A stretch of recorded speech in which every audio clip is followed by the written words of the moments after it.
Now, I want to follow up on something I mentioned, which was a teacher's bio. Because this, I don't know, I wasn't taught this. It was just sort of something I realized over time, which was that um, we know that biographies are a necessity. And it's our opportunity to show off our accomplishments, usually as performers. So we're always packing them. We've played with these orchestras. We've done, these solo recitals, these concerto competitions, these master classes, these summer festivals.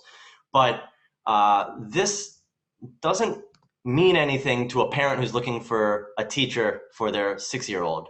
And that's the thing, is it adds, so of course, a certain layer of credibility, but it's in some ways not the most important thing. What's most important is what you have to offer as an educator. What are your credentials as a teacher? So in this sense, I created, and for myself, a separate document that I have for my teacher's bio, where of course it does include some of those things, some of the positions I've had, my training, the institutions I studied at.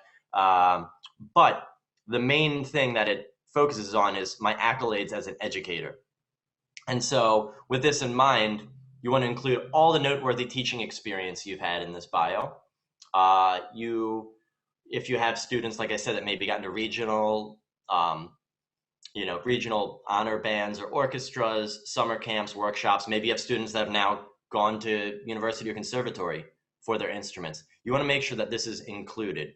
Also, something really important that I think is often neglected is mentioning the age range of students that you are open to working with. I think a lot of us forget that there are a lot of adults who are very interested in lessons. Maybe they've recently retired and they want to fill up some time by playing an instrument. Maybe they always regretted that they gave up piano, because their parents had forced them, like everyone's parents do, when they were a child, and they've regretted it ever since. And so they're in their late 20s now. They're comfortable, they're working their job in finance or wherever, and they're like, I want to pick up lessons.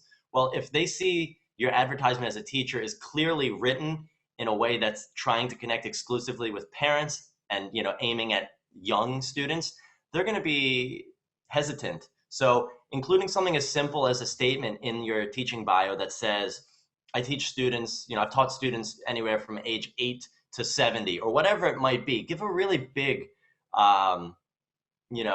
really go extreme on this. So that way anyone who's reading who is interested is not going to feel excluded or uncomfortable reaching out to you about that. So I can't stress that enough. I've had a lot of adult students over the years who were really thankful, and they just said, you were the only one that I saw that looked like that mentioned that you work with adult students or comeback players, or however you want to phrase it so that it's obvious that you're talking about working with adults. So make sure that is a part of this teaching bio as well.